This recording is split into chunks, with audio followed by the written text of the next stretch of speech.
Miten kuivata luonnonkiharat hiukset diffuuserin kanssa? Ensinnäkin sä haluat, että sulla on semmonen diffuuseri, missä on kunnon piikit ja niin kuin tämmönen kuppi. Jos se on vaan pelkät piikit, niin sit se ei jaksa pitää niitä hiuksia siellä sisällä. Jos ei siellä ole piikkejä, niin sitten menee ihan hullun myllyä siellä ne hiukset sisällä. Sä haluat, että näillä piikeillä saadaan vähän nostetta tänne, että ne jaksaa pidellä tätä hiusta täällä. Jos sulla on tosi kuivat latvat ja ne kuivuu supernopeasti, niin silloin sun ei välttämättä kannata aloittaa silleen, että sä muutenkaan koko ajan kynnät tätä hiusta täältä latvasta ylös asti, koska silloinhan nämä kärvistyy kokonaan, mutta silloin tää ei kuivu koskaan, joten silloin me voidaan tehdä näin.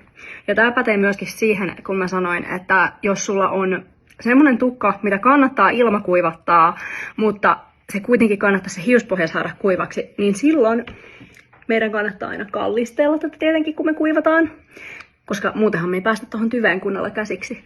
Niin silloin me suunnataan se fööni tänne tyveen. Me voidaan varovasti vähän nostaa täältä. Jos sulla on tosi pörröntyvät hiukset, niin sitä vähemmän sitä kannattaa liikutella.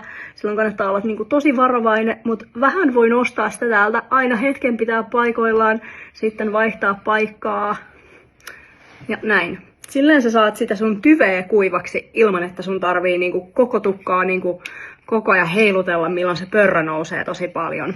Ja muutenkin, jos sulla on tosiaan tämmöiset tosi nopeasti kuivuvat hennot hiukset, niin silloinkin se, että sä kuivailet täältä näin ja tälleen enemmän täältä pituutta ja tyveä kuin se, että sä kärtsäät näitä koko ajan. Niin sun hiukset pysyy paremmassa kunnossa ja sun kihara kiittää.